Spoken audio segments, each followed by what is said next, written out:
ছাড়া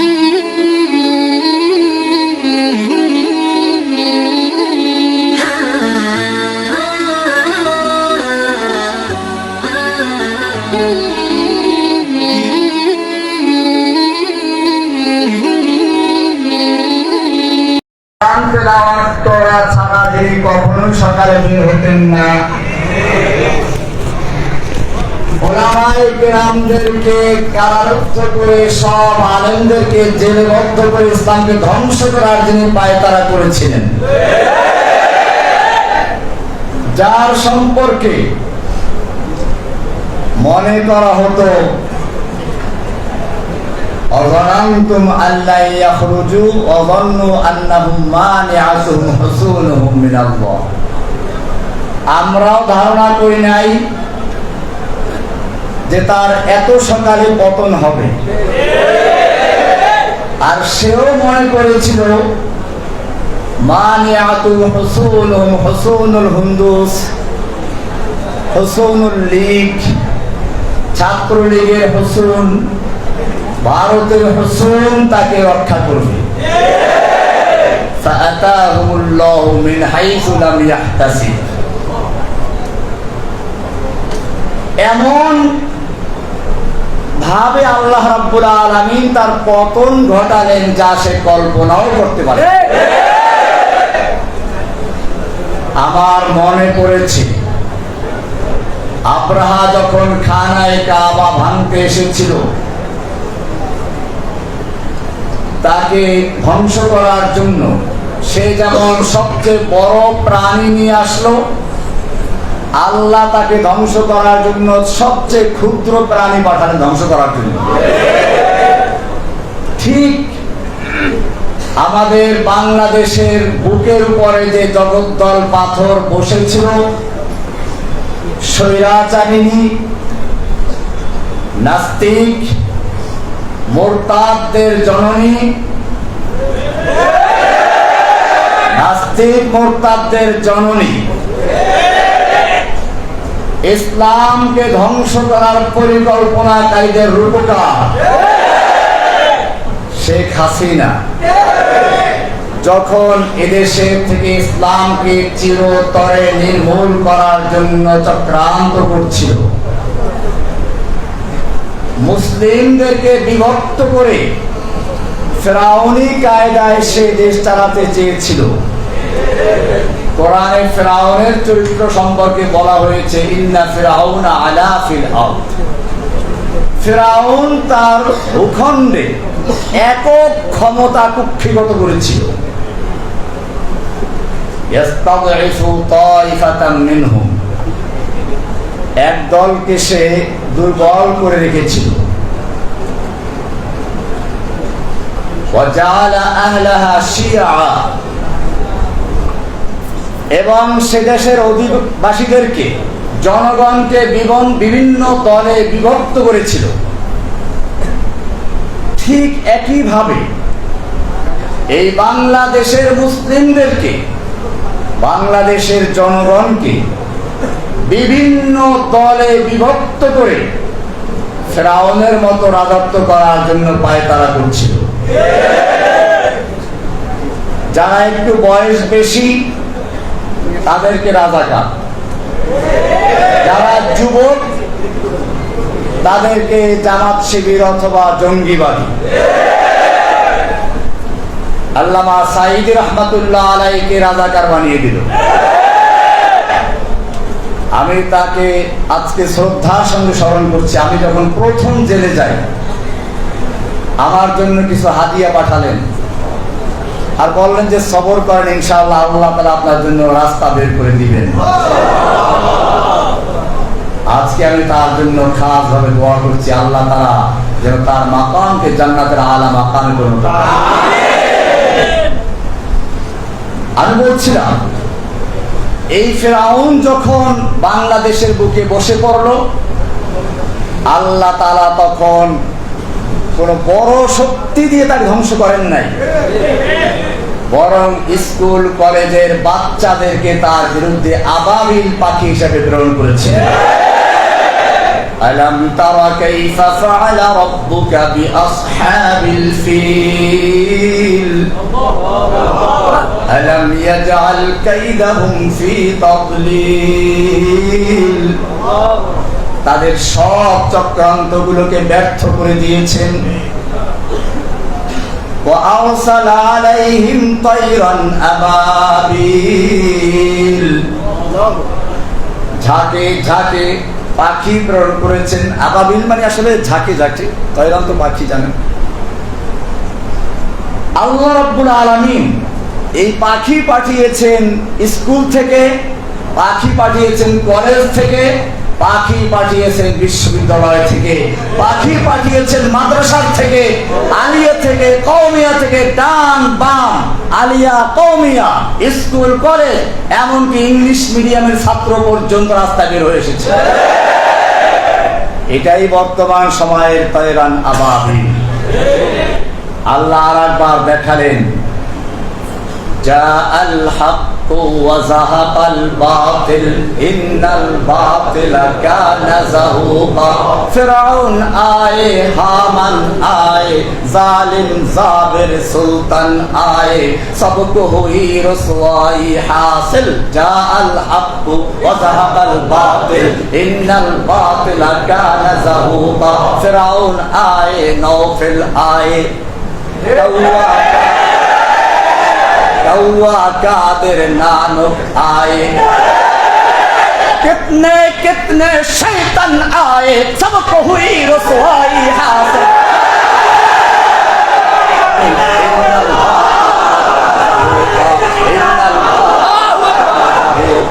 इन्नल बातिल काना ज़हूक़ा। ধ্বংস করে দিয়েছে। এটা আল্লাহর নুসরাত। আমি ধন্যবাদ জানাই আজকের এই প্রজন্মের যুবকদেরকে, স্কুল কলেজ মাদ্রাসা ইউনিভার্সিটি আলিয়া কওমিয়া সহ সকল ছাত্র জনতা ওলামায়ে কেরামদেরকে আমি ধন্যবাদ জানাই যে তারা ঐক্যবদ্ধ হয়ে মাঠে অবতরণ করেছিলেন। আর যখন এভাবে মাঠে নেমে ইস গর্জে সে জো মক্তল মে গয়া वो सुबह शाम सलामत रहती है, ये जान तो आनी जानी है, इस जान की कोई परवाह नहीं। कत्ल करना है तो कर ले आशिक़े दिलदार को, हम शिकायत जा करेंगे कातिबे तकदीर को। যখন তারা বুক পেতে দিয়েছিল, আমি জেলখানায় বসে যখন দেখলাম আবু সাইদের সেই সম্প্রসারিত হাত আর বুক, আমার মনে পড়লো আমি দেওবন্দের ছাত্র, দারুল উলুম দেওবন্দের 91-90 এর ফারিক। আমি দুইবার দাওরা করেছি, একবার জামিয়া রহমানিয়াতে, দ্বিতীয়বার দেওবন্দে। দারুল উলুম দেওবন্দের উস্তাদ শাইখুল হাদিস শাইখুল ইসলাম হুসাইন আহমদ মাদানী রহমতুল্লাহ আলাইহি ইংরেজদের বিরুদ্ধে আন্দোলন করেছেন। তার জনসভার উপর নিষেধাজ্ঞা জারি করা হলো। দিল্লিতে তিনি বক্তব্য রাখবেন, বলা হলো এখানে বক্তব্য দিলে পরে গুলি করা হবে। মাওলানা মাদানী রহমতুল্লাহ আলাইহি সেই ময়দানে গিয়ে উপস্থিত হলেন। তিনি ঘোষণা করলেন, আমি শুনেছি এই সাদা কুকুরের দল ঘোষণা করে দিয়েছে এখানে কোনো বক্তব্য দেওয়া যাবে না, যদি কেউ বক্তব্য দেওয়ার চেষ্টা করে তাকে গুলি করা হবে। আমি মাদানী হাজির হয়েছি, করো গুলি। এই বলে তিনি তার শেরওয়ানির বুতাম ছিঁড়ে দিয়েছিলেন। একটা লোকের সাহস হয় না তার বুকে গুলি করা। দীর্ঘ 2 ঘন্টা পর্যন্ত বক্তব্য রেখেছিলেন, যার শুরু করেছিলেন এভাবে, সাগামিরো গুরবাজিরো মোশেরা দেবাকুনি। সাগামিরো, সাগ আমির ফার্সি শব্দ, সাগ আমিরো গুরবাজিরো, গুরবা উজির, মোশেরা দেবাকুনি। সাগ মানে কুকুর, সাগ আমির, কুকুর হচ্ছে বাদশাহ, গুরবাজির মানে বিড়াল হচ্ছে মন্ত্রী। কুকুর বাদশাহ, বিড়াল মন্ত্রী, এমপি কারা? ইঁদুর। সাগামিরো গুরবাজিরো মোশেরা দেবাকুনি ইচনি আরকানে দৌলত মুলকেরা বেরাকুনি। এই ধরনের যেখানে সংসদ বসে, যে সংসদের প্রধানমন্ত্রী হচ্ছে কুকুর, মন্ত্রীগুলো হচ্ছে বিড়াল, এমপি গুলো হচ্ছে ইঁদুর, সেই সংসদ থেকে কোনো কল্যাণ আসতে পারে না, সেই সংসদ জাতিকে ধ্বংস করতে পারে। এভাবে তিনি দীর্ঘ 2 ঘন্টা পর্যন্ত বক্তব্য দিলেন। আবু সাইদের সেই সম্প্রসারিত হাত দেখে আমার সেই কথাই মনে পড়লো, আবার মাদানির শিষ্যরা ময়দানে অবতীর্ণ হয়েছে। আমি যুবকদেরকে বলছি, আমার এই আওয়াজ সারা দুনিয়ায় ছড়িয়ে দাও। যেই জাতির যুবকেরা তৈরি হয়ে যায়, সেই জাতিকে কেউ ধ্বংস করতে পারে না। যেই জাতির যুবকেরা মরতে শিখে, তাদেরকে কেউ দমিয়ে রাখতে পারে না।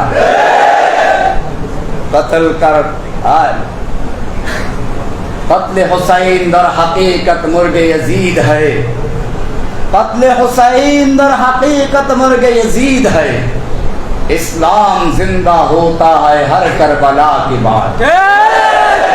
আবু সাইদ মরে নাই, হাসিনা মরেছে। আবু সাইদরা জীবিত রয়েছে, শহীদ হয়েছে, অমর রয়েছে। হাসিনা দেশ ত্যাগ করেছে। আমি ধন্যবাদ জানাই এই যুবকদেরকে। আল্লাহ সুবহানাহু ওয়া তাআলা যুবকদের ব্যাপারে বলেছেন, আপনারা জানেন ইব্রাহিম আলাইহিস সালাতু ওয়াস সালাম যখন তার জাতিকে তাওহীদের দাওয়াত দিলেন, কোনোভাবেই বুঝাতে পারলেন না।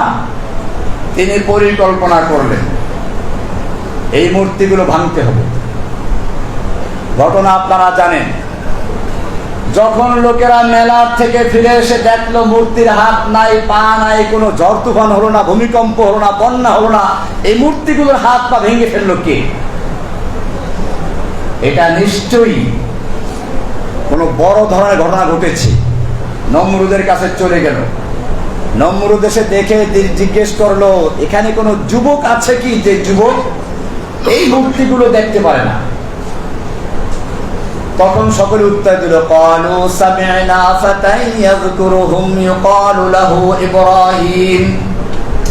হ্যাঁ, আমরা একজন যুবক সম্পর্কে শুনেছি যে এই মূর্তিগুলোর সমালোচনা করে, যার নাম হচ্ছে ইব্রাহিম।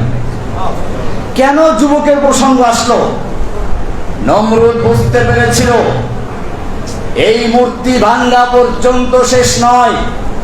এই মূর্তি ভাঙ্গা হচ্ছে এই সমাজকে পরিবর্তন করে, মূর্তির সমাজকে ভেঙে দিয়ে তাওহীদের সমাজ গড়ার জন্য এক সুপরিকল্পিত পরিকল্পনার অংশের সূচনা হচ্ছে মূর্তি ভাঙ্গা। আর এইরকম কোন পরিকল্পনা কোন বুড়া মানুষের মাথায় ঢোকে না, ঢোকে তো যুবকের মাথায় ঢোকে। বলা হয়েছে সামি'না ফাতান ইয়াযকুরুহুম ইউকালু লাহু ইব্রাহিম। একজন যুবক আছে যে যুবক মূর্তিগুলোর সমালোচনা করে, তার নাম হচ্ছে ইব্রাহিম। ইব্রাহিমের ইতিহাস আপনারা জানেন। আসহাবে কাহাফ সম্পর্কে আল্লাহ বলেছেন, ইন্নাহুম ফিতয়াতুন আমানু বিরাব্বিহিম। ইন্নাহুম ফিতয়াতুন, ওরা ছিল কতগুলো যুবক। কি ছিল? যুবক ছিল। আমানু বিরাব্বিহিম, তারা তাদের রবের উপরে ঈমান এনেছিল।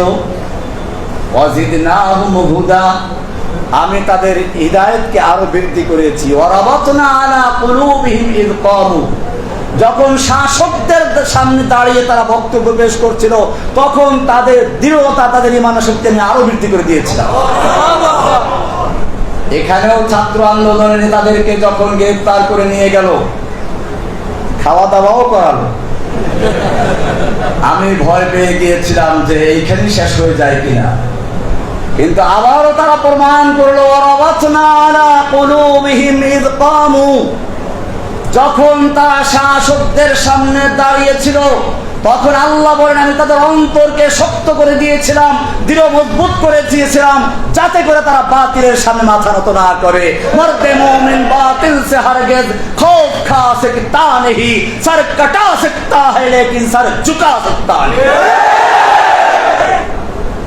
ভাইরা আমার, আমি ধন্যবাদ জানাই সেনাবাহিনীকেও, যারা বাংলাদেশের জনগণের পক্ষে, মুসলিমদের পক্ষে। আমি এই জন্য বলছি বারবার, এই ছাত্রদেরকে শহীদ বলে আখ্যায়িত করছে। অনেকে প্রশ্ন থাকতে পারে যে তারা তো কোনো দিনই যুদ্ধ করেন নাই। ভাইরা আমার, বিগত সরকার জাতিকে দুইটা ভাগে বিভক্ত করেছিল। তার বক্তব্য ছিল চেতনা স্বাধীনতার পক্ষে বিপক্ষে। মূলত এটা স্বাধীনতার পক্ষে বিপক্ষে ছিল না, এটা ছিল ইসলামের পক্ষে এবং ভারতীয় নাস্তিকতাবাদীর পক্ষে।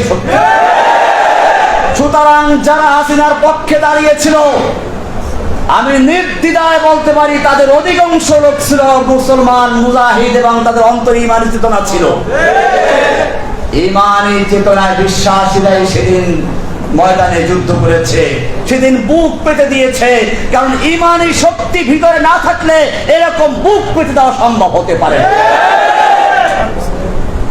তাই আমি অন্তর থেকে দোয়া করছি ওই ছাত্র যুবক জনতার জন্য, যারা এই জালিম শাহীকে উৎখাত করার জন্য কেউ জীবন দিয়েছে, কেউ তার চক্ষু দিয়েছে, কেউ হাত দিয়েছে, কেউ পা দিয়েছে।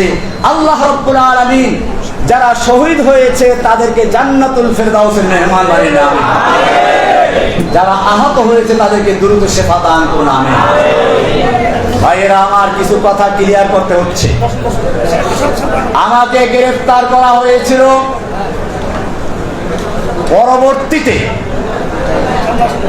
আপনারা একটু আগে বসুন। মুমিনদের সম্পর্কে বলা আছে, ইয়া আইয়ুহাল্লাযীনা আমানু ইযা ক্বিলা লাকুম তাফাসসাহু ফিল মাজালিসি ফাফসাহু ইয়াফসাহিল্লাহু লাকুম। একটু মজলিসে জায়গা করে দিন।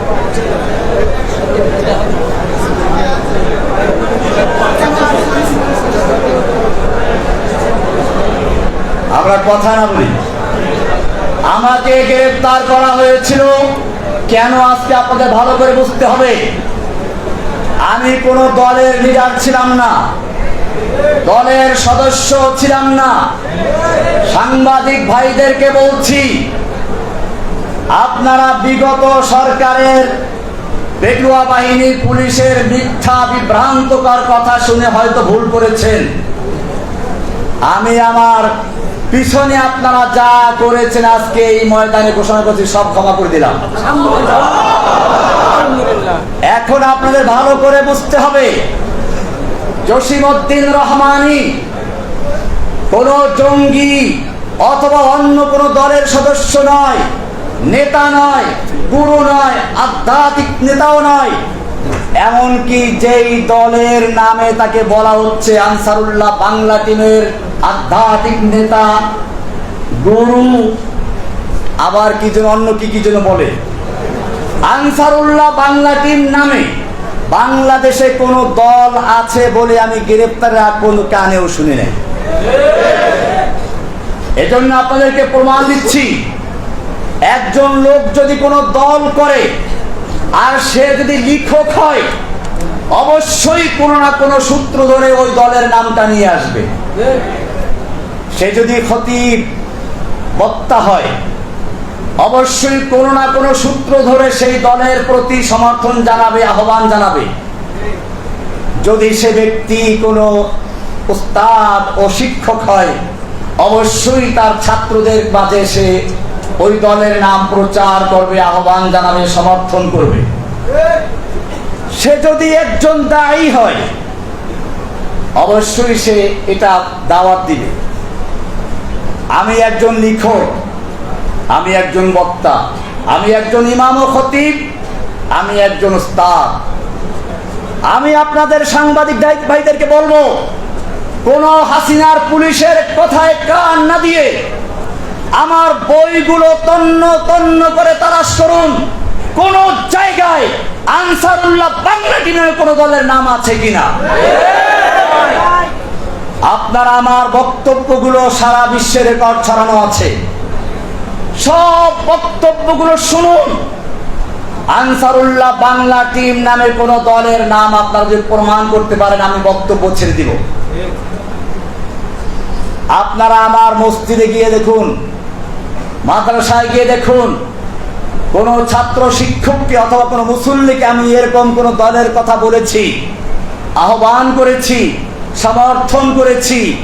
যদি প্রমাণ করতে পারেন তাহলে জসিমউদ্দিন রহমানীকে জেলে নয়, উন্মুক্ত জায়গায় ক্রেন এনে তার সঙ্গে ঝুলিয়ে তাকে ফাঁসি দিবেন, মৃত্যুদণ্ড কার্যকর করবেন।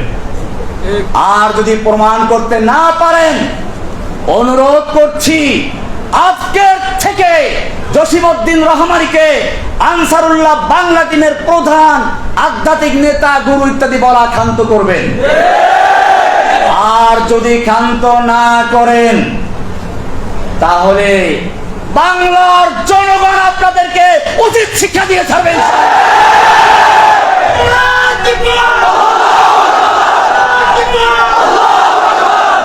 ভাইরা আমার, আজকে বাংলাদেশ থেকে ইসলামকে নির্মূল করার চক্রান্ত করা হয়েছিল। শিক্ষা সিলেবাসের মাধ্যমে স্কুল কলেজের ছাত্রদেরকে বানরের বাচ্চা বানাবার চক্রান্ত করা হয়েছে। শুধু তাই না, আলেম ওলামাদেরকে কলঙ্কিত করার চেষ্টা করা হয়েছিল। শাইখুল হাদিস ইবনে শাইখুল হাদিস আল্লামা মামুনুল হক, ছাত্র জীবন থেকে আমার বন্ধু মানুষ, তাকে নিয়ে কি নাটক করেছিল আপনারা জানেন। এমনি ভাবে আমাদের এই গুণবী সাহেব আছেন, মুফতি হারুন জাহার সাহেব, আল্লাহ তাকে যাদা খায় দান করুন, আমি আমার অত্যন্ত মহব্বতের মানুষ, সেজন্য আপনি এখানে এসেছেন। ভাইরা আমার, যে কথা বলছিলাম, এই যে ইসলাম ধ্বংসের চক্রান্ত, হেফাজতুল উলামায়ে কেরামদের বিরুদ্ধে দুর্নীতি দমনকে আগিয়ে দিয়েছে। আমি জেলখানায় বসে অনেকের থেকে শুনেছি, তখন যারা জেলে ছিল, আমার তো কোনো অ্যাকাউন্টই নেই, তো দুর্নীতি দমন তালাশ করবে কি করে? গুরুবী সাহেবও তাই এরকমই বলছিলেন, কারো অ্যাকাউন্ট নেই। এদের নামে দুর্নীতি দমন কমিশন তল্লাশি করা শুরু করে দিয়েছে। এগুলো দুর্নীতি দমন কমিশন নয়, ইসলাম দমন কমিশন তৈরি করে বাংলাদেশের উলামায়ে কেরামদেরকে কলঙ্কিত করার চক্রান্ত করা হয়েছে। কিন্তু আল্লাহ তো দেখেন, ওরা যত রকমের চক্রান্ত শুরু করেছিল, আল্লাহ তাআলা তাদের সকল চক্রান্তের জালগুলোকে মাকড়সার জালের মতো ছিন্ন ভিন্ন করে দিয়ে উলামায়ে কেরামদেরকে আবার ময়দানে আসার তৌফিক দান করেছে। শুকরিয়া জানাই আলহামদুলিল্লাহিল্লাযী নাজ্জানা মিনাল কওমিজ জালিমিন। ও আল্লাহ, আমরা সকলেই তোমার দরবারে শুকরিয়া আদায় করছি। তুমি যদি এই জালেমের বিরুদ্ধে আমাদের সাহায্য না করতে, তুমি যদি আমাদেরকে মুক্ত না করতে, এই জালেম শাহীর হাত থেকে আমাদেরকে মুক্ত করার কোনো শক্তি ছিল না। মুক্ত করেছেন কে? আল্লাহ সুবহানাহু ওয়া তাআলা। কাজে আমাদের শুকরিয়া আদায় করতে হবে, তাই না? শুকরিয়া কিভাবে আদায় করব? শুকরিয়ার প্রথম ধাপ হচ্ছে এই, আল্লাহ রাব্বুল আলামিন যখন যে নিয়ামত দান করেন, সেই নিয়ামতকে ব্যয় করার জন্য তিনি পদ্ধতিও বয়ান করে দেন।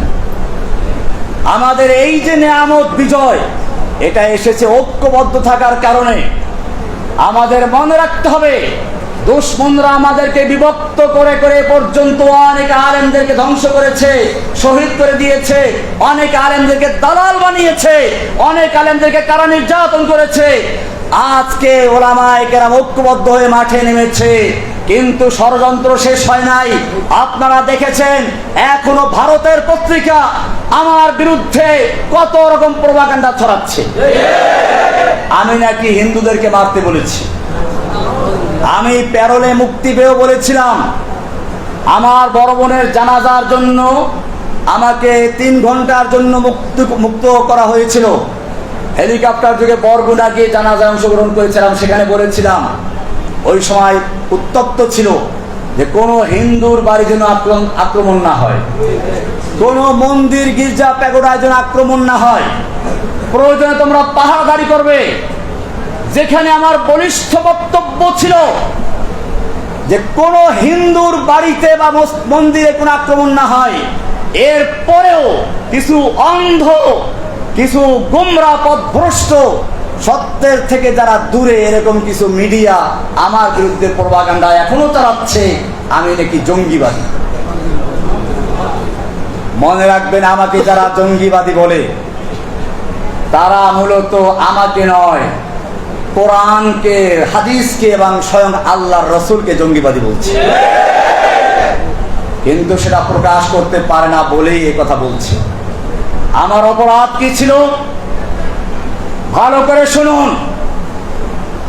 যখন এই দেশের একদল নাস্তিক মুরতাদ বিদেশ যাওয়ার জন্য কোনো ভিসা পায় না, তখন তাদের সহজ উপায় ছিল আল্লাহকে গালিগালাজ করা, রাসূলকে গালিগালাজ করা, রাসূলকে নিয়ে কটূক্তি করা এবং বিভিন্ন মিডিয়ায় সাতা প্রচার করা।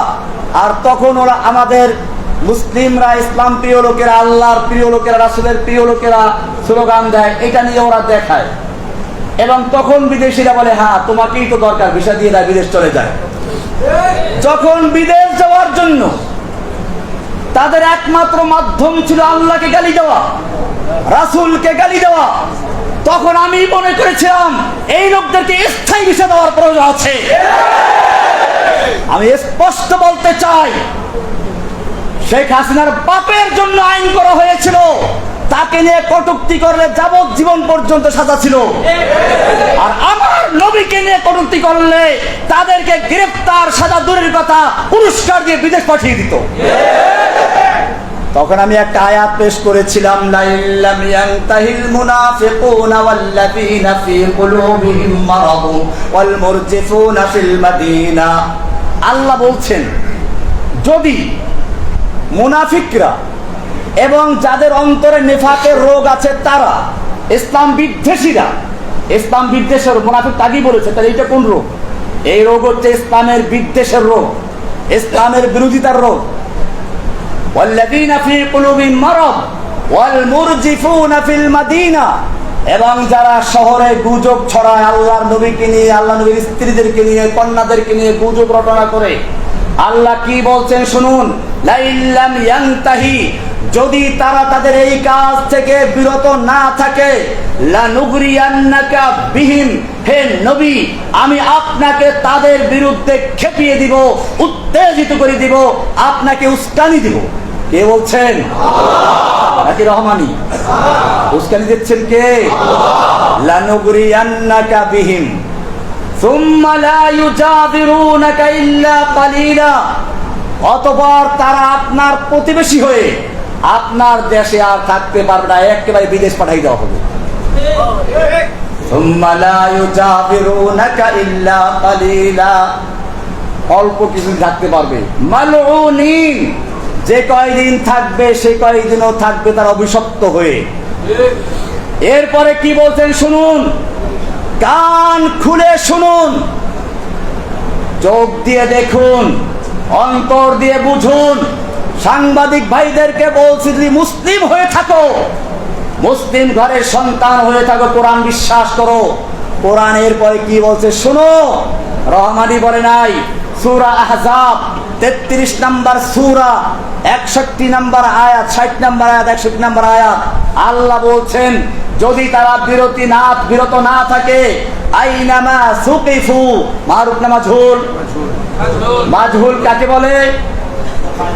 মা লাম ইউসাম্মা ফাইলুহু, যার ফাইল উল্লেখ থাকে না, অর্থাৎ যে কেউ করবে।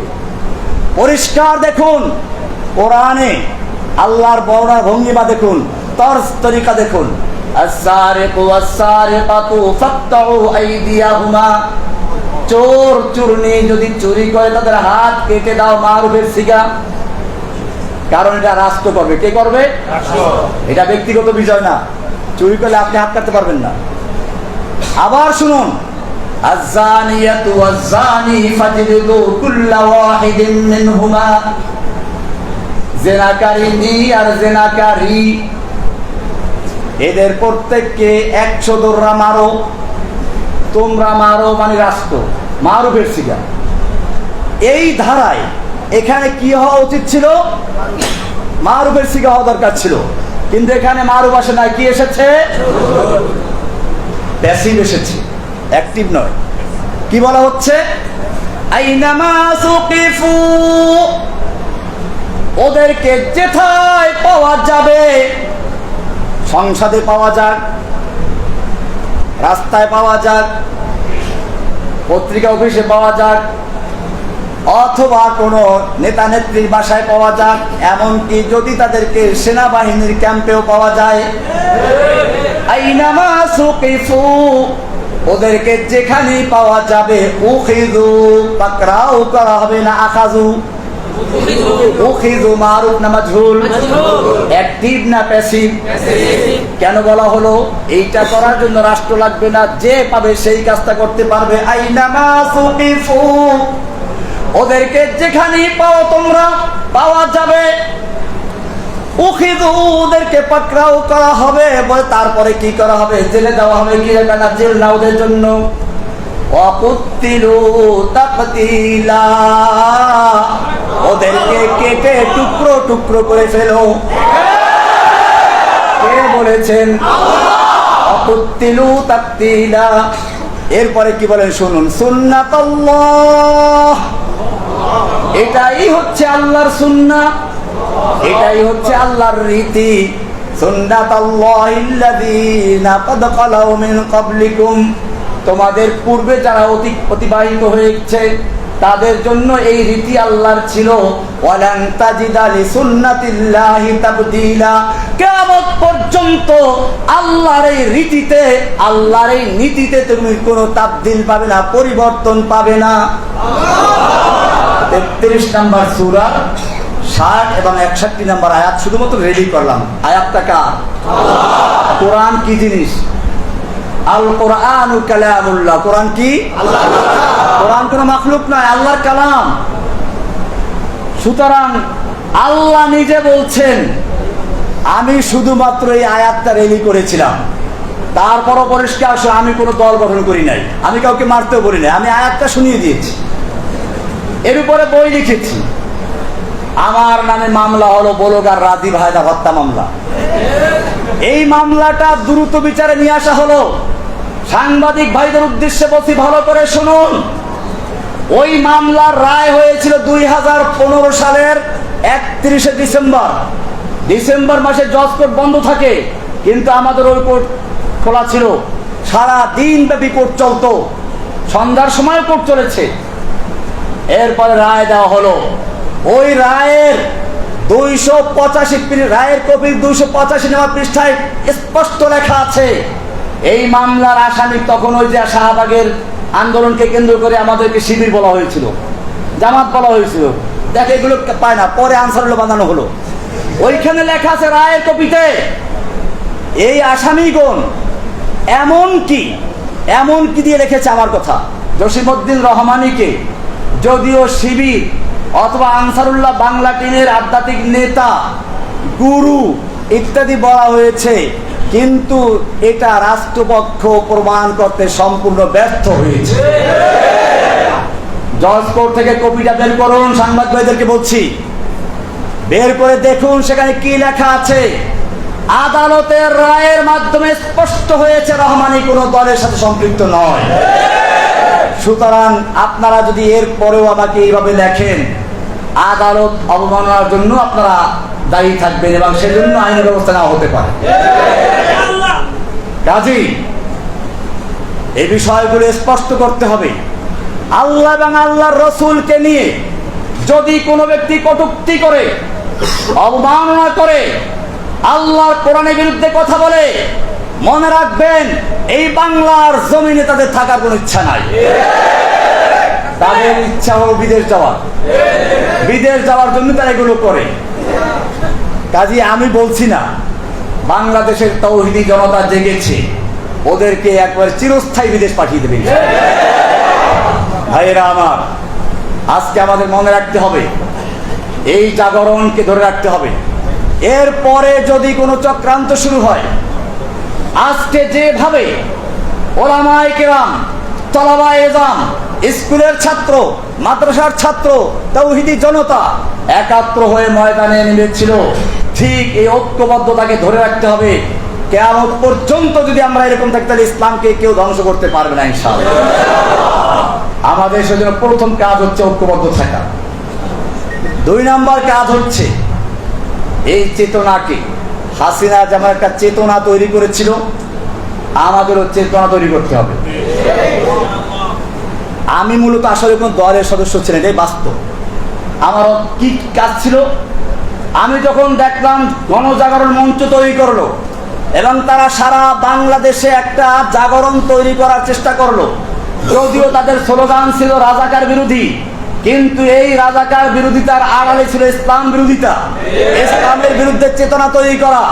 তখন আমার ইচ্ছা ছিল বাংলাদেশে ওই গণজাগরণকারীদের বিরুদ্ধে একটা তাওহীদের জাগরণ তৈরি করা।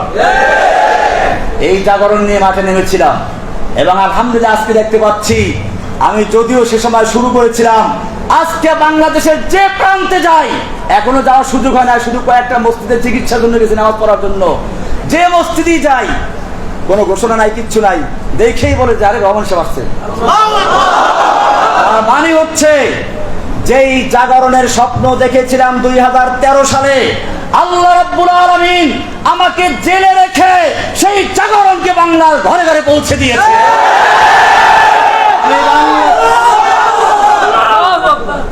আমি বাংলাদেশের প্রতিটি জনগণকে, তাওহীদি জনতাকে বলবো, এখন আমাদের একই কাজ, আব হামারা এক হি কাম, ইন্তেকাম ইন্তেকাম। আমাদের একই কাজ এখন, ইন্তেকাম মানে প্রতিশোধ। আমি জেল থেকে মুক্ত হয়ে বলেছিলাম প্রতিশোধ শুনলেই তো সবাই কান খাড়া করে, রহমান প্রতিশোধ দিতে বলেছে। আমি বলেছিলাম এই প্রতিশোধ ঠিক আছে, কিন্তু প্রতিশোধের আমার প্রথম কাজ হচ্ছে ক্ষমা করে দেওয়া। যেমন আজকে এখানে আমি বলেছি যে সাংবাদিক ভাইয়েরা বিগত সরকারের চাপে পড়ে হোক অথবা শিখানো মিথ্যা হোক আমার বিরুদ্ধে অপপ্রচার করেছে, আমি তাদেরকে ক্ষমা করে দিয়েছি। আল্লাহর রাসূল সাল্লাল্লাহু আলাইহি ওয়াসাল্লাম আমাদের শিক্ষা দিয়েছেন, আমাদের প্রতিশোধটা এইভাবেই হয়, ক্ষমার চেয়ে কোনো বড় প্রতিশোধ নেই। রাসূলুল্লাহ সাল্লাল্লাহু আলাইহি ওয়াসাল্লাম যখন মক্কা বিজয় করলেন, 10,000 তরবারি তার ইশারার অপেক্ষায় আছে। একটু যদি বলেন যে খালি মক্কার কুফাদের শেষ করে দাও, সব শেষ হয়ে যায়। আল্লাহর নবী জিজ্ঞেস করেছিলেন, ওহে মক্কার লোকেরা, আজকে তোমরা আমার থেকে কেমন আচরণ আশা করছো? মক্কার লোকেরা তো জানে আমরা কারা।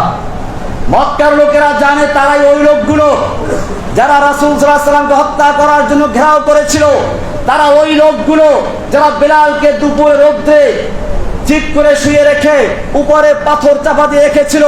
তারা ওই লোকগুলো যারা বেলাল রাদিয়াল্লাহু তাআলা আনহুকে নির্যাতন করলো, সুমাইয়া রাদিয়াল্লাহু তাআলা আনহাকে লজ্জাস্থানে বর্ষা দিয়ে আঘাত করে হত্যা করেছিল। এই লোকগুলোর এখন একটু পানি আসলো মুখে, বললো যে একজন উত্তম চাচার থেকে, উত্তম ভ্রাতার থেকে যা আশা করে সেই আশাই আমরা করছি। আল্লাহর নবী সাল্লাল্লাহু আলাইহি ওয়াসাল্লাম বলেছিলেন, আজকে আমি তোমাদের জন্য সে কথাই বলছি যা বলেছিলেন আমার ভাই ইউসুফ আলাইহিস সালাম তার ভাইদের উদ্দেশ্যে।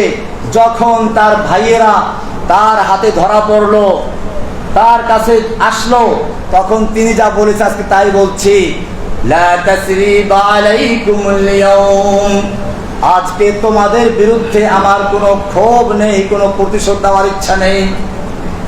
ইযহাবু আনতুমুত তুলাকা, তোমরা সব যাও, তোমাদের সকলকে আমি ক্ষমা ঘোষণা করলাম, সাধারণ ক্ষমা ঘোষণা করলাম। এটার নাম হচ্ছে প্রতিশোধ। দুশমন যখন হাতের মুঠোর মধ্যে চলে আসে তখন দুশমনকে মারা সহজ, কিন্তু ক্ষমা করা কঠিন, রাগ নিয়ন্ত্রণ করা কঠিন। আমাদের প্রিয় নবী, আমাদের রাসূল সাল্লাল্লাহু আলাইহি ওয়াসাল্লাম শিক্ষা দেন নাই অসহায় মানুষকে হত্যা করার জন্য। তিনি বললেন দুশমন যখন হাতের মুঠোর মধ্যে চলে আসে তাদের ক্ষমা করে দেওয়া সবচেয়ে বড় কাজ। কিন্তু এই ক্ষমা সকলের জন্য প্রযোজ্য নয়।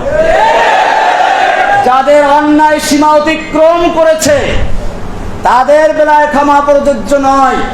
আল্লাহর নবী সাল্লাল্লাহু আলাইহি ওয়াসাল্লাম সেই মক্কা বিজয়ের মহান ক্ষমার দিবসে 13-14 জন বা আরো কিছু কম বেশি লোককে মাফ করলেন না, তাদেরকে ক্ষমার বাইরে রাখলেন। অবশ্য তাদের অনেকেই পরে ইসলাম কবুল করেছে। এর মধ্যে একজন ছিল ইবনে খাতাল, যার অপরাধ ছিল ইসলাম কবুল করে মদিনায় গিয়েছিল। পরে সে আসলে ছিল মুনাফিক।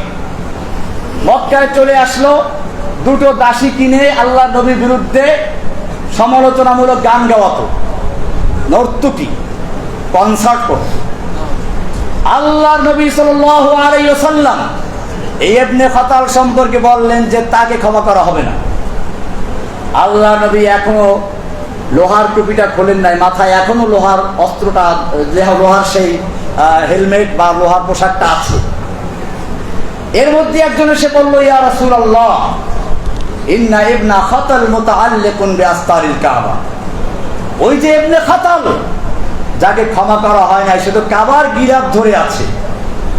আর কাবা সম্পর্কে কোরআনে বলা আছে, ওমান দাখালাহু কানা আমিনা। শুধু কাবা নয়, কাবার যে হেরেমের সীমানা, হারামের সীমানা, এই সীমানার মধ্যে যে প্রবেশ করবে সেই নিরাপদ থাকবে। এই তো কাবার গিরাফ ধরে আছে, একে কি করবে?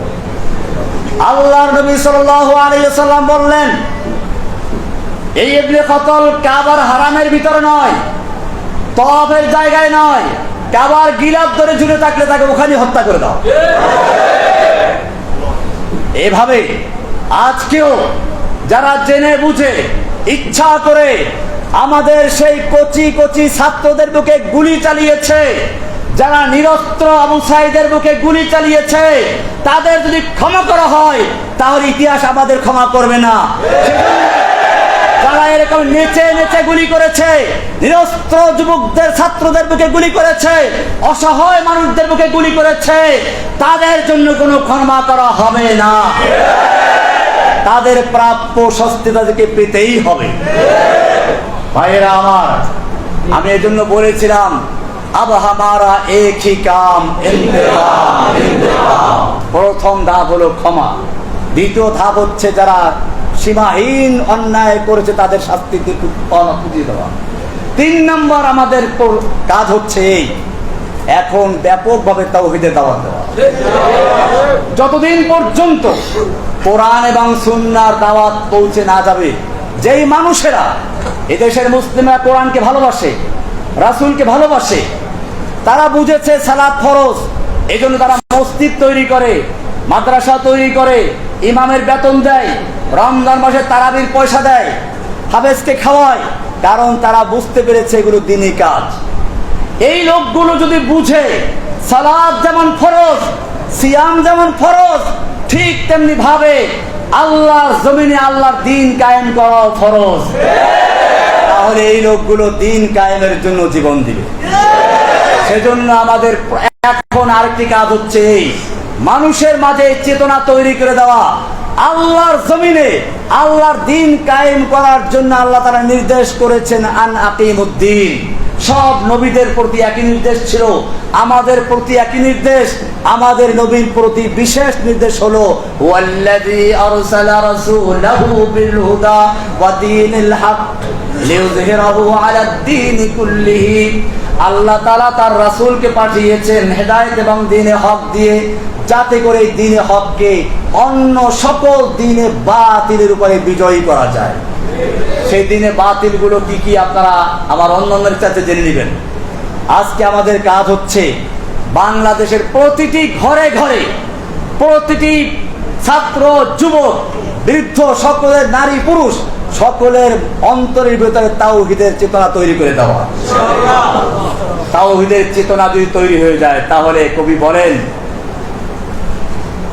বলেন সব গুরিজা হোগি আখির, सब गुरीजा होगी आखिर जलवाए खुर्शीद से, ई चमन मामूर होगा नगमाए तौहीद से।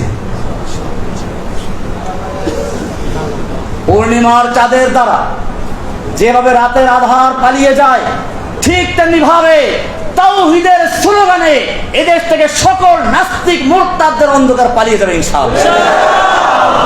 ভাইরা আমার, সেজন্য ব্যাপকভাবে আমরা তাওহীদের দাওয়াত প্রচার করি। এই জন্য আমি, আমাদের হারুনে জাহার ভাই আছেন, গুণবী সাহেব আছেন, আমরা সারা বাংলাদেশে যেতে প্রস্তুত আছি।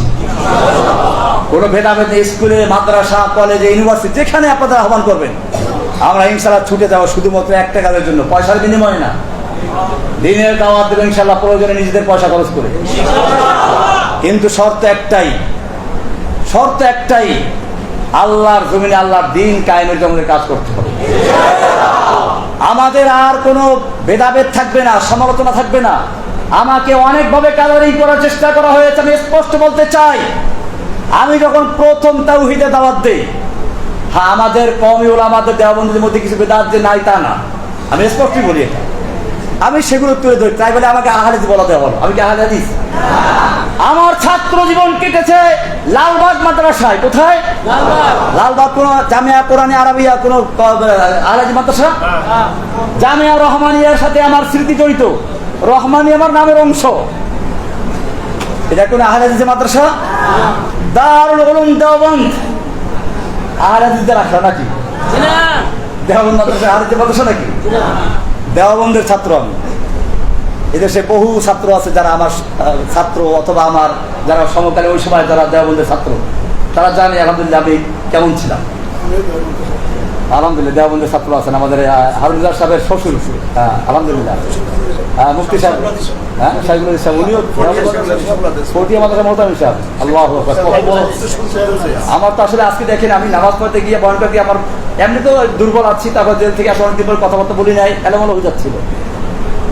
আর সবচেয়ে বড় কথা হচ্ছে, এইরকম বুজুর্গদের সামনে, বিশেষ করে আমার সেই দেওবন্দের আকাবের আমার এখানে বসা আছে। আল্লাহু আকবার। দেওবন্দ মাদ্রাসার জন্মই হয়েছিল আন্দোলন করার জন্য। আপনারা জানেন, ডক্টর টমসন একজন ইংরেজ ঐতিহাসিক, তিনি লিখেছেন যে ইংরেজরা ওলামায়ে কেরামদেরকে এমন হত্যা করেছিল, দিল্লির চাঁদনি চক থেকে খয়বর পর্যন্ত এমন কোন গাছ ছিল না যেই গাছের প্রত্যেকটা ডালে ডালে একজন আলেমকে ফাঁসিতে ঝুলানো হয়েছিল। ওলামায়ে কেরামদেরকে মালটার দিবে দিবান্তর করা হয়েছিল। কিন্তু তারপরেও তারা ওই যে আগে কবিতা বললাম, ওরকম তারা সিনা টান করে ময়দানে এসেছিলেন। আজকে ভারতবর্ষে, বাংলাদেশ, পাকিস্তান, ইন্ডিয়ান, আফগানিস্তান, যেখানেই বলেন, ইসলামের যতটুকু আলো দেখা যায় সেটা ওই দেওবন্দের ছাত্রদের দ্বারাই হয়েছে। সুতরাং वाकिफ तो है इस राज से ये दार रसन भी, वाकिफ तो है इस राज से ये दार रसन भी, हर दौर में तकमील वफा हमसे हुई है, हर दौर में तकमील वफा हमसे हुई है।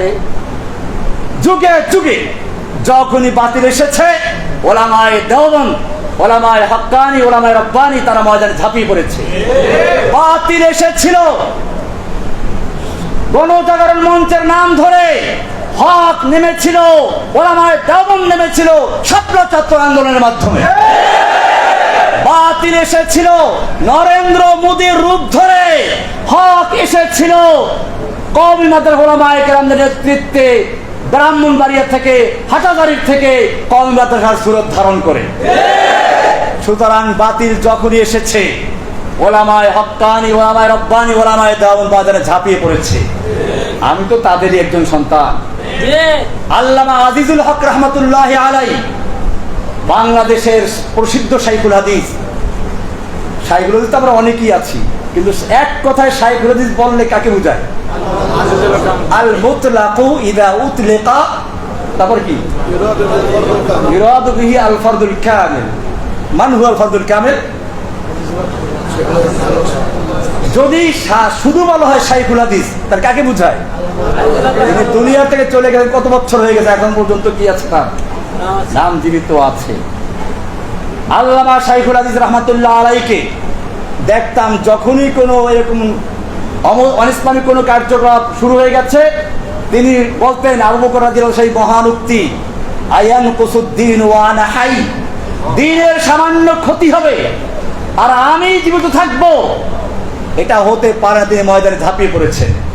তিনি বারবার জেলে গিয়েছেন, নির্যাতিত হয়েছেন। আমি তো তার ছাত্র, আল্লামা আজিজুল হক সাহেবের ছাত্র, মুফতি আমিনুর ছাত্র, আমি লালবাগের ছাত্র। আমি অনেক হয়তো এটা জানে না, আমি জানে রহমানের ছাত্র, আমি লালবাগের ছাত্র। লালবাগ থেকে শুরু করে রহমানিয়া থেকে শেষ, দাওরা শেষ করে তারপরে দেওবন্দে গেছি। ভাইয়েরা আমার, তাহলে কেন আমাকে কালারিং করা হলো? আমি আপনাদের সামনে স্পষ্ট বলি, আমার বক্তব্যের কিছু ভাষা করা হয়ে যেত, যুবক ছিলাম তো তখন, আমি বুড়ো হয়ে গেছি। এই ভাষার কারণে হয়তো ওলামায়ে আমার কথা একটু কষ্ট পেয়েছেন।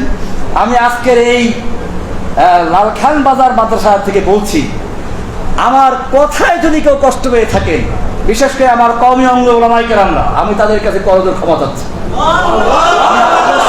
আমি আপনাদের সন্তান, আমি আপনাদের বাচ্চা।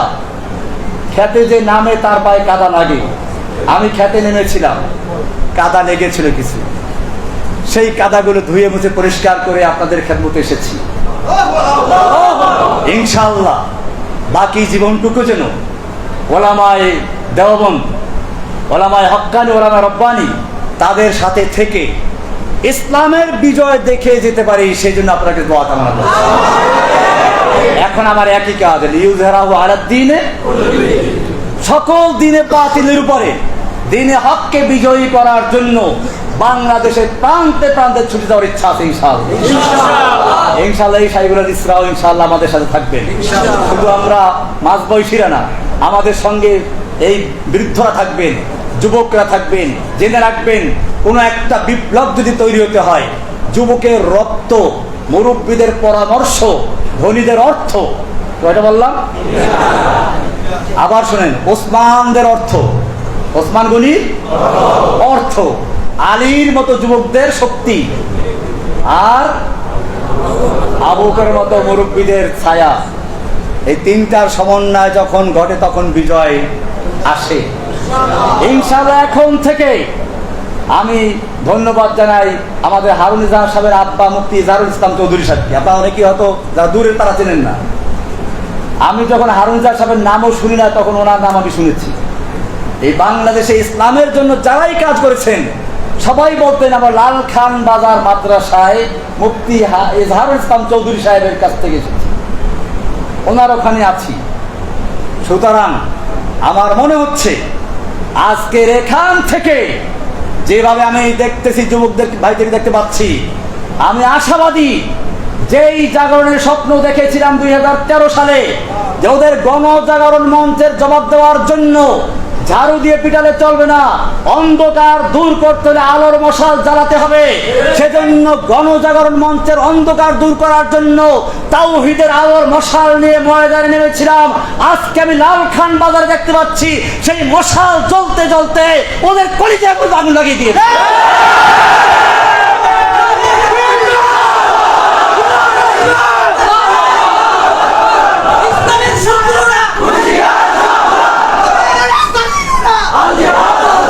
সুতরাং যখন আমাকে আহলে হাদিস বলে প্রচার করা হলো, তা দিয়ে কাজ হলো না।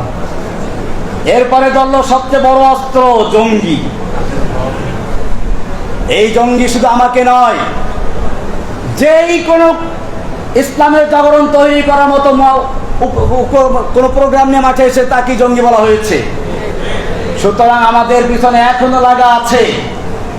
এখন থেকে যদি আমাকে বা অন্য কাউকে, যে কোনো আলেমকে যদি কোনো তকমা দেওয়া হয়, যদি কোনো রকম ওয়াদ দেওয়া হয়, সেটা হোক মামুনুল হক, হোক হারুন ইজহার, হোক জসিমুদ্দিন রহমানি, হোক গুনবী, হোক আলী হাসান উসামা, হোক রফিকুল ইসলাম মাদানী, এরকম আরো যাদের নাম না জানা আছে, আপনারা প্রত্যেকটা আলেমের পক্ষে ঢাল হয়ে ইনশাআল্লাহ তাদেরকে বাঁচাবার রক্ষা করবেন। আপনারা সেই ঢাল, আপনারা সেই যুবক যারা রাসূল সাল্লাল্লাহু আলাইহি সাল্লামকে উহুদের ময়দানে তিনি একা হয়ে পড়েছেন, তীর তরবারির আঘাত আসছে, সাহাবায়ে কেরাম নিজেদের বুকটাকে ঢাল স্বরূপ পেতে দিয়েছেন। আমি চাই বাংলাদেশের ছাত্র জনতা যারা পুলিশের গুলির সামনে নিজের বুক পেতে দিয়েছ, আবারও যদি কোনো আলেমের উপর আক্রমণ আসে, কোনো আলেমকে জেলে ঢুকাবার চক্রান্ত করা হয়, তোমাদের সেই বুকের তাজা রক্তের মাথা বদল করতে হবে। अब हमारा एक ही काम, ভাইরা আমার, এই ময়দানে যদি অবতরণ হন, জেনে রাখবেন তারা মরে না। ওই জন্য বলছিলাম কতলে হুসাইন দার হাকিকত মর্গে ইয়াজিদ হ্যায়, ইসলাম জিন্দা হোতা হ্যায় হর কারবালা কে বাদ। সুতরাং কোন বাতিলের রক্তচক্ষুকে ভয় না পেয়ে আমাকে দুইবার ক্রস ফায়ার দেওয়ার জন্য নেওয়া হয়েছে। আমি জেলখানাগুলিতে আর বলতে চাচ্ছি না, ওটা আমার মধ্যে আল্লাহর মধ্যে থাকবে। কিন্তু আমার সবচেয়ে বাধা লেগেছিল, আপনাদের শোনা দরকার এটা। আমাকে বলা হয়, রহমানী সাহেব কথা তো অনেক বলেছেন, অনেক শক্তি দেখিয়েছেন, আল্লাহ আপনাকে দেখে না, আল্লাহ ব্যস্ত আছে। কোরআনে বলা, শোনেন কি বলে, শোনেন নাউযুবিল্লাহ, পরে বলেন, শোনেন কি বলে। তারা বলতে চায় কোরআনে আছে ওই যে ইয়াসআলুহু মান ফিস সামাওয়াতি ওয়াল আরদি কুল্লু ইয়াউমিন হুয়া ফি শান, যে আল্লাহ তো এখন ব্যস্ত আছে। শান মানে তারা ব্যস্ত বুঝাইছে, যে আল্লাহ তো এখন ব্যস্ত আছে। সানাফুরুগু লাকুম আইয়ুহাস সাকালান, আল্লাহ আমাদেরকে ছেড়ে দিয়েছেন ধরবো, তো যখন ধরবে তখন বুঝবে। এখন তো আমরা আপনাকে ধরছি, এখন আমরা যা করি আল্লাহ আমাদের ধরবে না। চিন্তা করেন কোরআন কি কত অপব্যাখ্যা করছে। এটা নিশ্চয়ই কোন শয়তান ওদেরকে শিক্ষা দিয়েছে। আমি তখন প্রতিবাদ করেছিলাম, এরপরে আমাকে ক্রস ফায়ার দেওয়ার জন্য নিয়ে গেল। আমি আপনাদেরকে বলছি, আমাকে যখন ক্রস ফায়ার দেওয়ার জন্য নিয়ে যাওয়া হলো, চোখ বাঁধা, হাতে হ্যান্ডকাপ লাগানো, আমার মনে হচ্ছিল আমি এই এখনই পাখি যেমন উড়াল দেওয়ার আগে হালকা হয়ে যায়, বিমান যেমন আকাশে উড়ে আগে হালকা হয়ে যায়, এখনই উড়বে, ঠিক তেমনি ভাবে আমি আল্লাহর কাছে এক্ষুনি চলে যাবো। যাওয়ার জন্য উদ্গ্রীব ছিলাম, কেন করে না গুলি, দেরি সহ্য হচ্ছে না, এমন একটা আশা নিয়ে অপেক্ষা করছিলাম। আমি মনে করি তখন যদি আমাকে গুলি করা হতো, হয়তো আমার মাঝে আর আল্লাহর সাথে সাক্ষাতের মাঝে শুধুমাত্র গুলিটাই ব্যবধান। কাজে ভয় পাওয়ার কোনো কারণ নেই, কারণ নেই।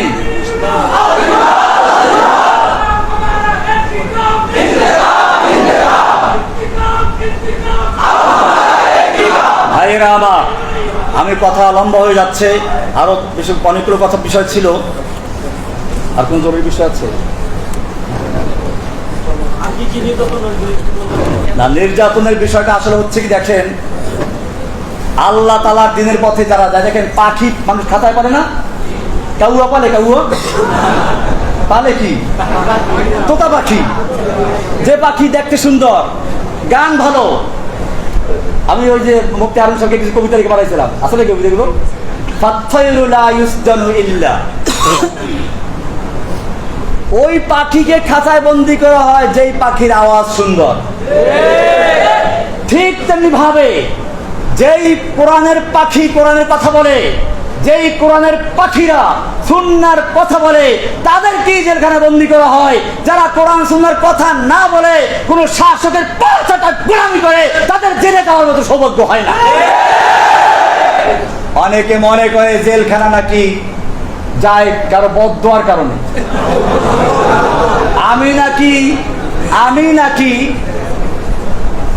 কোন বুজুর্গকে তিরস্কার করার কারণে বদদোয়া করে জেলে গেছি। কোরআনে আছেন, নবীদেরকে এই কথাই বলা হতো, ইল্লা তারাকা বাদু আলিহাতিনা, আমাদের কোন দেবদেবী তোকে কি করছে, বদদোয়া দিয়েছে, তাই সে জেলে গেছে। আমি আপনাদের জিজ্ঞেস করতে চাই, ইউসুফ আলাইহিস সালাম জেলে গিয়েছিলেন কারো বদদোয়ায়? আমাদের রাসূল সাল্লাল্লাহু আলাইহি সাল্লামকে 3 বছর পর্যন্ত এই কারাগারের মতো না, এই কারাগারে খাওন দেয়, পানি দেয়। আমাদের নবীকে যে কারাগারে আটকে রাখা হয়েছিল, সেখানে খাবার ছিল না, পানি ছিল না, উত্তপ্ত মরুভূমির বালু ছিল, পাহাড় ছিল।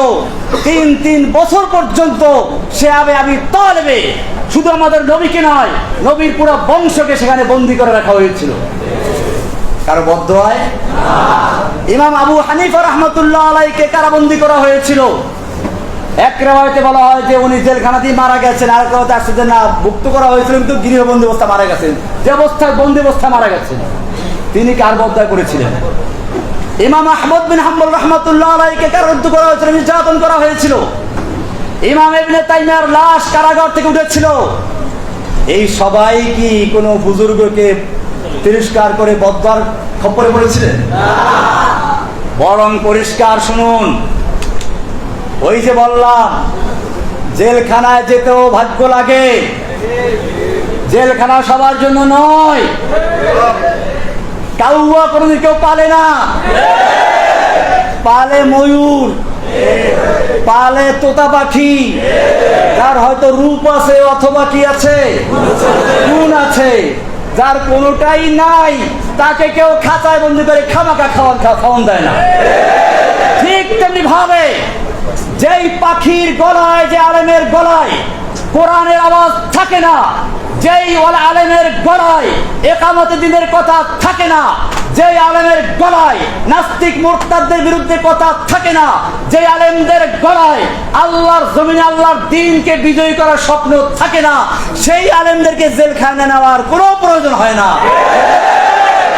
সুতরাং পরিষ্কার হয়ে গেল, জেলখানায় যাওয়াটা একটা সৌভাগ্যের ব্যাপার।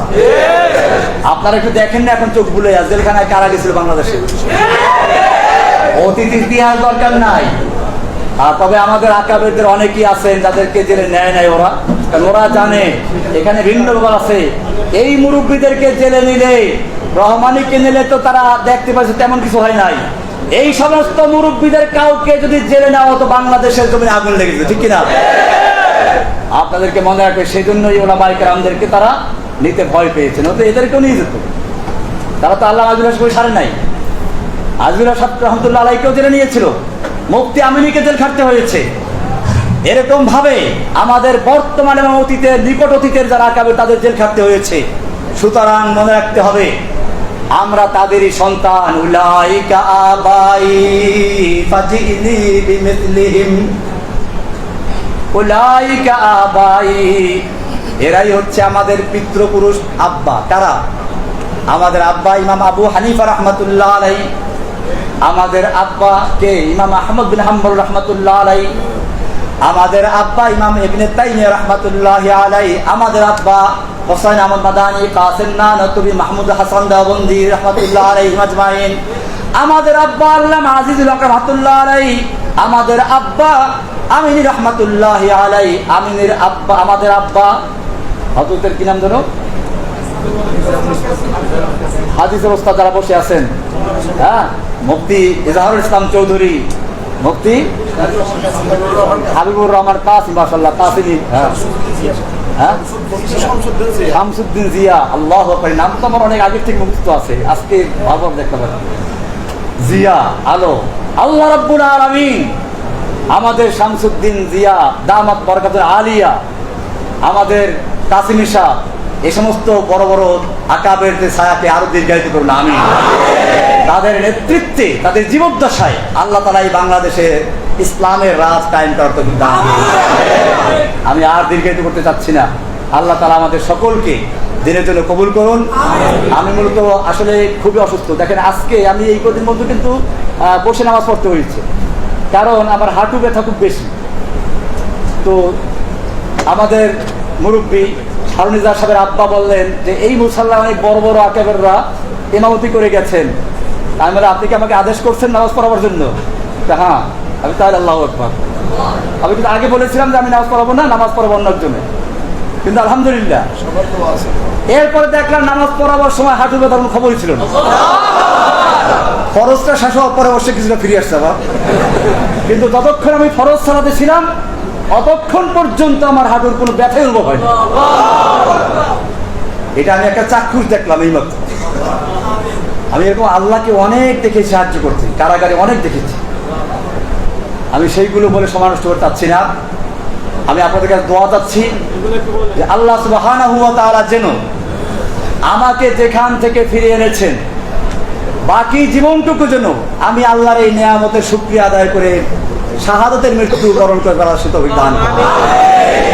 আমি আপনাদের জন্য দোয়া করি, আল্লাহ তাআলা আপনাদেরকেও দ্বীনের জন্য যেভাবে মুসআব বিন উমাইর এর মতো যুবক, হ্যাঁ, এরকম যুদ্ধের ময়দানে কত যুবকদের খবর আছে খেজুর খাচ্ছেন, হ্যাঁ, আর বল বাহ ভাই এতগুলো খেজুর খেতে বলে তো আমি জান্নাত চলে যাই, কি দেরি হয়ে যাবে? রাসূল সাল্লাল্লাহু আলাইহি ওয়াসাল্লাম প্রশ্ন করেন, ইয়া রাসূলুল্লাহ, আমার যৌবন, আমার সুন্দর চেহারা, আমি যদি আল্লাহর রাস্তায় যুদ্ধ করতে করতে শহীদ হয়ে যাই আল্লাহ কি দিবেন? আল্লাহ তাআলা রাসূল সাল্লাল্লাহু আলাইহি ওয়াসাল্লাম বললেন জান্নাত পেয়ে যাবে, জান্নাত। তিনি মনে করলেন একটু কোমরটা সোজা করে নেই, কয়েকটা খেজুর বের করলেন, খেলেন, 2-3টা খেয়ে ফেলে দিলেন যে এতগুলো খেজুর খেতে গেলে আমার জান্নাতে যেতে দেরি হয়ে যাবে। তরবারি নিয়ে যুদ্ধে লেগে গেলেন। পূর্ণিমার চাঁদ যেরকম কালো মেঘের ভিতরে ঢুকে গায়েব হয়ে যায়, ঠিক তেমনি ভাবে এই আলোক উজ্জ্বল তরুণ যুবক তরবারি হাতে নিয়ে হাসি মুখে এগুচ্ছে, কাফেরদের ভিড়ে ভিড়ে ঢুকে গেছে। সাহাবায়ে কেরাম বলেন, যুবক কোথায় যাচ্ছ? তুমি তো কাফেরদের ভিড়ে ঢুকে গেছো, ফিরে আসো। তিনি বলছেন, না, আমাকে যেতে দাও। তার ঠোঁটে রক্ত, মাথায় রক্ত, রক্ত ঝরছে, ঠোঁটে হাসি আছে, আমাকে যেতে দাও। আমি উহুদ পাহাড়ের দিক থেকে জান্নাতের সুগন্ধি পাচ্ছি। যুদ্ধ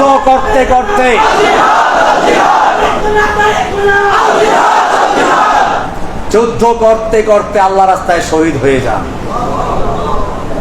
শহীদ হয়েছেন, তাদের ত্যাগের বিনিময়ে আমরা আজকে বাংলাদেশ পর্যন্ত ইসলাম পেয়েছি। ভাইয়েরা আমার, একটা বিল্ডিং দাঁড়ায়, নিচে ফাউন্ডেশন থাকে, কেউ তা দেখে না, শুধুমাত্র বিল্ডিংটাই দেখে। এই ফাউন্ডেশন গুলো তো অনেক কাজে লাগে। আমি চাচ্ছি যারা বাংলাদেশের জমিনে দ্বীন কায়েমের জন্য, নামের জন্য নয়, সোশ্যাল মিডিয়ায় তার প্রচারের জন্য নয়, শুধুমাত্র আল্লাহর জমিনে আল্লাহর দ্বীন কায়েমের জন্য, আল্লাহকে খুশি করার জন্য যারা ইসলামের জন্য জীবন দিতে, এরকম একদল যুবকের প্রয়োজন এখন। আপনারা খেয়াল রাখবেন, আমাদের কথাগুলো বিভিন্ন রকম বিকৃত করা হয়। আপনারাও আমাদের কথা লিখতে সাবধান রাখবেন। আমাদের কথা বলতে গিয়ে দেখা যায় যে আপনারা কিছু ব্যাখ্যা নিজের যোগদান, এতে আমাদের লাভ আর ক্ষতি হয়। আমাদের ভালোবাসতে গিয়ে আমি এটা পরিষ্কার, আমাদের উলামায়ে কেরামদের মধ্যে কোনো বিভেদ নাই। আল্লামা মামুনুল হক আমার ছাত্র জীবনের বন্ধু, আমি তাকে আমার ওস্তাদের সন্তান, আমি তাকে আমার অন্তর দিয়ে ভালোবাসি। মাহমুদ হাসান গুনবি, ওসামা আলী ওসামা, রফিকুল ইসলাম মাদানী, আমরা একসাথে জেল খেটেছি, কাজী তারা আমার জেলের ভাই। এরকম আরো অনেকে আছেন, হারুন সামাদি সাহেব তো আছেনই। আমাদের মধ্যে কোনো ভেদাভেদ নেই। কিন্তু এখন আমাকে ভালোবাসতে গিয়ে যদি হারুন সাহেবের বিরুদ্ধে আপনি কথা বলেন, বা ওনাকে ভালোবাসতে গিয়ে আমাকে মুনাফিক বললেন, এটা আমরা বরদাস্ত করবো না। এইরকম ভালোবাসার দরকার নেই, বরং এরকম লোকেরা ইসলামে ক্ষতি করে, বিভক্তি তৈরি করে। আপনারা খবরদার আমাদের কাউকে ভালোবাসতে গিয়ে অপরকে হেয় করার চেষ্টা করবেন না। বরং আপনারা আমাদের মুখ থেকে যদি কোনো সময় কোনো ভুল ক্রমে কারো সমালোচনা বের হয়েও যায়, আপনারা বরং বলবেন, আমাকে বলবেন যে আরে উনি তো আপনার খুব প্রশংসা করেছে। ওই যে শেখ সাদির কবিতা আছে, শেখ সাদির দরবারে একজন কবি এসে চরমভাবে তাকে, শেখ সাদির কবিতা, এক বাদশার দরবারে একজন কবি বাদশার সমালোচনা করে কবিতা তৈরি করেছে। বাদশাহ ওই ভাষা বোঝে না, একজন দুবাসীকে জিজ্ঞেস করলো সে কি বলেছে, তো বললো যে বাদশাহ সে তো আপনার খুব প্রশংসা করেছে, তোমার 1 লাখ মুদ্রা পুরস্কার দাও। আর একজন ছিল, সেও বুঝছে, স্যার ও তো আপনার প্রশংসা করে সমালোচনা করেছে, এ মিথ্যা বলেছে। না, ওকে পুরস্কার দাও, তোমার এই, তুমি বুঝছি তুমি সত্যি বলেছো, তোমার এই সত্যের চেয়ে ওর মিথ্যা আমার কাছে বেশি ভালো লাগছে। এটা বলার উদ্দেশ্য হচ্ছে এই, আপনারা সত্য কথা হলো অনেক দুইজন মিথ্যা বলা যায় আছে, ওই সত্য যা দুইজনের মধ্যে গন্ডগোল লাগায় তার চেয়ে ওই মিথ্যা দুটো অনেক ভালো। কাজে খেলবেন, কোন আলেমদের কাছে গিয়ে বলবেন না যে অমুক আপনাকে এই সমালোচনা করেছে, আবার বিরুদ্ধে বলেছে। খবরদার, আমরা সকলেই ভাই, আমরা সকলেই ভাই, আমাদের মধ্যে কোনো ভেদাভেদ নাই। এটা খুব খেয়াল